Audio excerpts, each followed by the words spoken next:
Assalamualaikum dan salam sejahtera. Utama TVS 30 November 2020, anda bersama saya Lukman Muhammad. Dan saya Zaniza Awang. Ikuti berita ini. Suspek utama kes ugut pegawai kanan Jabatan Kastam Diraja Malaysia JKDM Kuching menyerah diri di Balai Polis Sibu pada Isnin.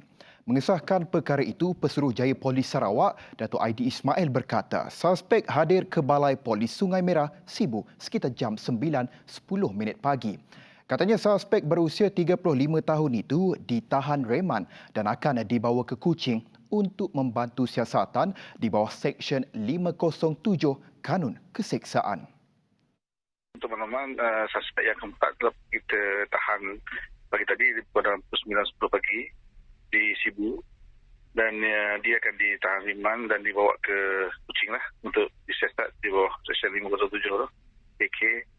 Ya, mereka semua terlibat lah yang dikatakan mastermind yang kita tangkap tadi lah, yang di Sibu ni, yang tiga lagi kita agak bersepahat lah. Dan kita akan charge di bawah Seksyen sama lah, 507 KK. Pada 27 November lalu, Polis Sarawak menahan 3 lelaki tempatan dan memburu dalang utama bagi membantu siasatan berhubung kejadian ugutan seorang pegawai kanan kastam Kuching. Ketiga-tiga lelaki terbabit ditahan pada petang 26 November di sekitar Kuching. Aidi Ismail berkata suspek utama yang beralamat terakhir di Taman Rejang Park Sibu diburu polis. Katanya mangsa telah menerima satu sampul surat berisi 2 butir peluru hidup beserta notis ugutan di rumahnya di Jalan Matang. Motif kejadian dipercayai ada kaitan dengan operasi khas yang dijalankan bahagian penguatkuasaan kastam Kuching di satu daerah di Sarawak pada awal November lalu, yang mana operasi itu diketuai mangsa. Katanya siasatan awal ke atas 3 lelaki yang ditahan mendapati 2 daripada mereka mempunyai rekod jenayah lampau berkaitan dadah. Lembaga Multimedia Sarawak SMA dan Suruhanjaya Komunikasi dan Multimedia Malaysia SKMM bersetuju meningkatkan hubungan jalur lebar ke kawasan yang mempunyai kekangan internet di negeri ini. Dalam satu kenyataan bersama pada Isnin, kedua-dua pihak akan memastikan sinergi dan pelaksanaan projek dapat dilakukan dengan cekap. Peningkatan liputan internet 4G amat penting bagi memastikan perkhidmatan telekomunikasi dapat dinikmati seluruh rakyat. Malah peningkatan permintaan jalur lebar susulan pandemik COVID-19 turut mendorong SKMM untuk melihat kembali rancangan dan sasaran mereka untuk membina infrastruktur digital nasional yang terbaik. Antaranya termasuk menyediakan kelajuan jalur lebar bergerak pada purata 35 Mbps menjelang akhir tahun 2021. Bagi mencapai sasaran itu, rangkaian fiber yang digunakan untuk menghubung menara telekomunikasi amat penting. Ia sekaligus membantu meningkatkan kelajuan dan pengalaman pengguna secara menyeluruh. Sejak kebelakangan, isu jalur lebar telah menjadi topik hangat terutama di kawasan luar bandar dan pedalaman berikutan keperluannya untuk pelajar menjalani proses pembelajaran dari rumah. Sebelum ini, SMA turut mengambil langkah proaktif dengan melancarkan Very Small Aperture Terminal VSAT di Naga Sumpah, manakala SKMM turut melakukan perkara sama di Kampung Gusi, Ranau Sabah baru-baru ini. Rang Undang-Undang RUU Perbekalan atau Belanjawan 2021 peringkat jawatankuasa bagi Kementerian Keuangan MOF telah diluluskan Dewan Rakyat pada Isnin. Keputusan itu dimaklumkan oleh Speaker Dewan Rakyat Datuk Azhar Azizan Harun menerusi undian belah bahagi dengan 107 menyokong, manakala 95 tidak menyokong dan 18 tidak hadir. Undian belah bahagi dijalankan selepas lebih 15 ahli parlimen bangun menyokong supaya RUU itu diputuskan menerusi kaedah tersebut. Sesi pergulungan bagi kementerian dibaca oleh Menteri Kewangan Tengku Datuk Seri Zafrul Abdul Aziz sebelum undian dijalankan. Ketika pengumuman belanjawan 2021 pada 6 November lalu, Kementerian Kewangan diperuntukkan RM35.1 bilion iaitu RM20.8 bilion bagi perbelanjaan mengurus dan RM14.1 bilion bagi perbelanjaan pembangunan. Bertemu kembali. Ini pula perkembangan COVID-19 di Sarawak. Sarawak merekukan 2 kes positif COVID-19 pada Isnin. Ini menjadikan jumlah keseluruhan kes positif COVID-19 di negeri ini meningkat kepada 1,064 kes. Bagaimanapun, daerah Kuching dan Miri kekal berstatus kuning dengan jumlah keseluruhan 14 kes jangkitan tempatan dilaporkan dalam tempoh 14 hari yang lalu. Manakala 38 buah daerah lain kekal berstatus hijau. Setakat ini tiada kluster baru direkodkan sementara 6 masih aktif. Ia termasuk kluster Haji Baki, kluster Jalan Abel, kluster Wisma Saberkas, kluster Besi, kluster Seladah dan kluster Green Hill. Untuk rekod, 2 kes baharu yang telah pulih dan dibenarkan discharge dari hospital pada Isnin sekaligus menjadikan jumlah keseluruhan kes positif COVID-19 yang telah pulih dan dibenarkan discharge setakat ini meningkat kepada 1,022 orang atau 96.05% dari jumlah keseluruhan kes COVID-19 di Sarawak. Keutamaan pemvaksinan COVID-19 di Malaysia akan diberikan kepada kumpulan barisan hadapan seperti petugas kesihatan dan anggota keselamatan selain golongan berisiko seperti warga emas.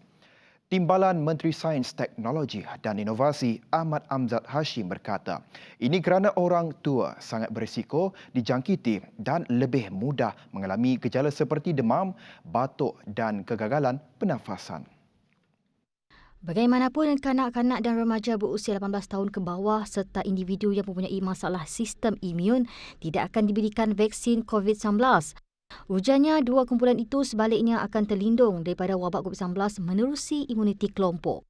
Imuniti kelompok bermaksud baki 30% rakyat bakal terlindung jika 70% rakyat mempunyai pelindungan vaksin COVID-19. Manakala sekurang-kurangnya 60% rakyat perlu divaksinkan bagi mencapai imuniti kelompok herd immunity. Katanya lagi, rakyat boleh memilih untuk mendapatkan sendiri suntikan vaksin di hospital swasta dengan pengecualian cukai untuk kos vaksin itu diberikan sehingga RM1,000 seorang. Sementara itu, tambah beliau, kerajaan menyasarkan sejumlah 70% rakyat Malaysia akan menerima vaksin secara percuma seawal suku pertama tahun hadapan. Semua vaksin COVID-19 akan diberikan kepada rakyat Malaysia perlu diluluskan Badan Kawasalia diiktiraf oleh Pertubuhan Kesihatan Sedunia WHO. Dalam perkembangan lain, angka kematian akibat COVID-19 di seluruh dunia terus merekodkan peningkatan. Berdasarkan statistik Johns Hopkins University, kini ia melepasi 1.5 juta kes kematian. Amerika Syarikat kekal merekodkan jumlah kematian tertinggi dengan lebih 265,000 kes, diikuti Brazil dengan lebih 171,000 kes. Manakala India dan Meksiko masing-masing merekodkan lebih 136,000 dan 104,000 kes kematian. Selain itu, kematian di United Kingdom melepasi 58,000 kes. Itali dan Perancis masing-masing merekodkan angka kematian lebih 50,000 kes, sementara Sepanyol dan Iran pula mencatatkan jumlah korban melebihi 40,000 kes. Antara negara yang melepasi angka 30,000 kes kematian adalah Argentina, Peru, Colombia dan Rusia, manakala lain-lain negara masih merekodkan angka korban di bawah 21,000 kes. Jika sebelum ini penduduk di sekitar Pekan Gedong menghadapi kesukaran untuk melakukan urusan melibatkan pengeluaran tunai, namun tidak lama lagi mereka boleh menarik nafas lega apabila mesin juru wang automatik ATM akan ditempatkan di anjung usahawan Gedong. Ia sekaligus akan memudahkan urusan pengeluaran tunai yang membabitkan penduduk setempat. Jadi saya bagi pihak penduduk Gedong ingin mengucapkan jutaan terima kasih kepada Agrobank Sarawak kerana telah meluluskan satu unit mesin ATM yang akan ditempatkan di anjung usahawan Gedong dalam masa yang terdekat ini. Jadi hari ini saya telah menerima surat kelulusan oleh pihak bank yang diserahkan oleh saudara Abdul Khalik, pengurus Regional Manager Bank Sarawak kepada saya. Jadi insyaAllah satu unit ATM mesin akan ditempatkan di anjung usahawan Gedong untuk memberi perkhidmatan kepada lebih kurang 7,000 penduduk asal Gedong yang tinggal di Gedong. Menurut Narudin, ia selaras dengan usaha kerajaan Sarawak untuk memberikan perkhidmatan terbaik kepada rakyat, lebih-lebih lagi ianya melibatkan kawasan luar bandar. Jadi perkhidmatan ATM ini adalah selaras dengan dasar kerajaan negeri untuk memberi perkhidmatan kepada penduduk di luar bandar dan pendalaman supaya mereka dapat berurusan, mengeluar duit, berkirim duit, menerima bantuan kerjaan dan sebagainya melalui bank bergerak dan ATM mesin. Jadi bagi gedung, oleh kerana ianya tidak berapa jauh daripada Serian dan Semunyan, jadi ATM mesin ni amat very practical sekali lah. Jadi bank bergerak mungkin diperlu oleh kawasan pendalaman yang lebih jauh daripada perkhidmatan bank dan sebagainya. Dalam pada itu, Pengarah Agrobank Wilayah Sarawak Abdul Halik Abdullah berkata, dengan adanya kemudahan mesin ATM ini, ianya akan meningkatkan sektor ekonomi di kawasan tersebut. Kita dah merujuk apa semua, mengkaji, banyak memang keperluan memang sangat tinggi di kawasan gedung. Okay. Dan kita yakin dengan adanya mesin ATM akan boostkan lagi, akan meningkatkan lagi ekonomi penduduk gedung. Kerana bila ada tunai di kawasan gedung, banyaklah peluang perniagaan akan timbul. Okay. Kedai runcit akan boom. Okay. Lepas peluang pekerjaan akan bertambah. Okay. Di sini yang kita nampak lah. Kita berusaha kita membantu masyarakat luar bandar. Bertemu kembali.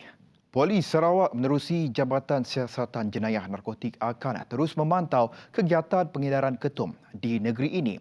Mendedahkan perkara itu, Pesuruhjaya Polis Sarawak Dato' Aidil Ismail berkata, pasukan JSJN telah merampas 21 kotak yang mengandungi daun ketum seberat 41.9 kg yang dikirim dari Semenanjung Malaysia menggunakan perkhidmatan kurier.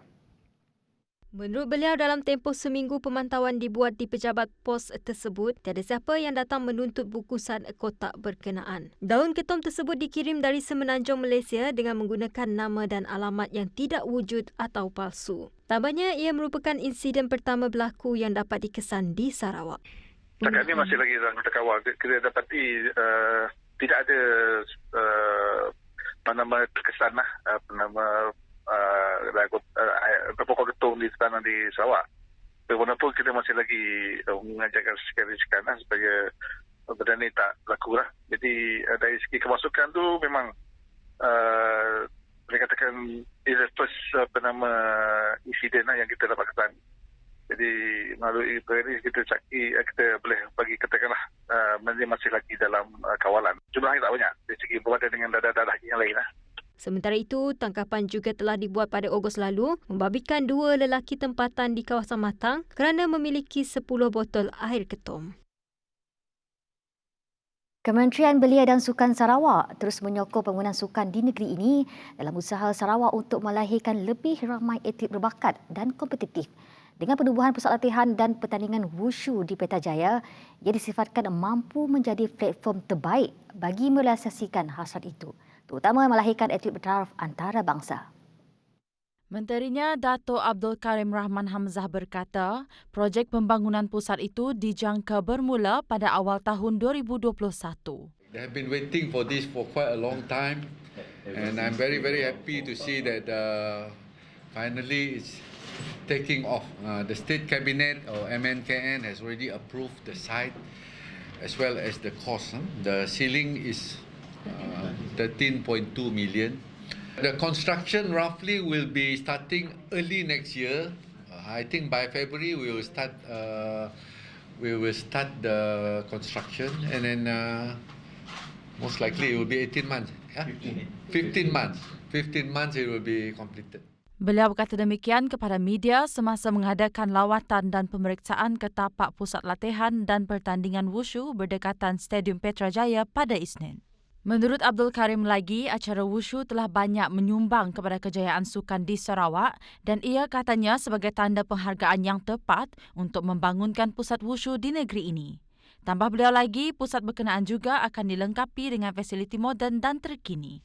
The site already is going to be next to the shooting range. There is one side of about 3 acres plus down there for them to train, for them to organize competition, whether it is state competition, national competition or even international competition. We have got a place for them to organize it. Sementara itu, Presiden Persekutuan Wushu Sarawak, Alan Wong ketika ditemui berkata pusat itu akan dimanfaatkan sepenuhnya untuk melatih para atlet wushu dengan mempersiapkan mereka dengan latihan intensif secara berpusat. This venue, especially For meant elite. for state athletes, centralized and intensive training, not for all the athletes. Okay. Yeah, this is mainly for state athletes. Pelatih Akademi Bola Sepak Mokhtar Dahari AMD masih menjadi pilihan pasukan terbaik di negara ini. Ia selepas 12 pelatihnya menandatangani kontrak bersama pasukan gergasi bola sepak tanah air seperti Johor Darul Takzim, JDT dan Selangor. Dua pelatih generasi kedua AMD itu, pemain tengah Ziad El-Bashir Nur Hisham menandatangani perjanjian bersama JDT, sementara pemain pertahanan Muhammad Faiz Amir Runizar memilih skuad gergasi merah sebagai destinasi pilihan. Mengikut langkah Ziad El-Bashir ke JDT adalah penyerang Muhammad Najmuddin Akmal Kamal Akmal yang bergandingan bersama bintang muda negara Luqman Hakim Syamsuddin di posisi serangan skuad bawah 16 tahun negara pada kejuaraan bawah 16 Konfederasi Bola Sepak Asia AFC 2018. Pada masa sama, hampir kesemua 12 pelatih yang berpangkalan di Gambang Kuantan itu adalah antara 18 pemain skuad B17 negara yang beraksi pada kejohanan Piala Jenis 2020 di Kagoshima, Jepun Mac lalu. Selain itu, peminat bola sepak negara juga sedang menanti siapakah dalam kalangan 12 pemain generasi kedua AMD itu yang mampu mengikuti jejak langkah Luqman Hakim yang berkelana ke Eropah selepas menandatangani kontrak selama 5 tahun bersama klub profesional Belgium Kiev Kortrijk. Pelumba Formula 1 pasukan khas Roman Grosjean terlibat dalam kelalangan paling dramatik dalam sejarah F1 pada pusingan pertama Grand Prix di Bahrain. Jentera pelumba itu dilaporkan hilang kawalan, merempuh tembok litar sebelum terputus dua dan terbakar. Nasib memihak kepadanya apabila berjaya keluar daripada jentera sebelum memanjat penghadang litar untuk menjauhkan diri daripada kenderaan berkenaan. Menurut pengurusan pasukan Haas, Grosjean mengalami kecederaan ringan melecur pada bahagian tangan dan pergelangan kaki. Susulan kejadian itu, perlumbaan dihentikan serta-merta dan pihak penganjur segera menutup rakaman kamera siaran langsung. Beliau bagaimanapun dilaporkan dalam keadaan yang baik selepas mendapatkan rawatan dengan pasukan perubatan di unit kecemasan. Dan ini perkembangan beliau. Hello everyone. Just wanted to say I am okay. Sort of okay. Thank you very much for all the messages. I wasn't for the halo some years ago, but I think it's the greatest thing that we've got for Formula 1, and without it I wouldn't be able to speak to you today. So thanks to all the medical staff at the circuit, at the hospital, and hopefully I can write you quite soon some messages and tell you where it's going. Baik, laporan itu tadi mengakhiri utama untuk malam ini. Teruskan kesanan anda bersama kami di Astro 122. Ingat, peperangan kita menentang COVID-19 masih lagi belum berakhir. Terus mematuhi SOP yang telah ditetapkan. Pakai pelitup muka, cuci tangan kita selalu betul. Untuk mengelakkan jangkitan itu terkena kepada diri kita. Dan bahkan kita bukan sahaja berperang dengan cabaran norma baharu COVID-19. Kita juga berhadapan dengan cabaran seperti bencana alam yang berlaku di Malaysia ketika ini seperti banjir dan musim hujan, Zarul. Ya, betul. Dan jadi untuk itu saya Luqman Muhammad dan saya Zizah Awang. Salam hormat dan selamat malam.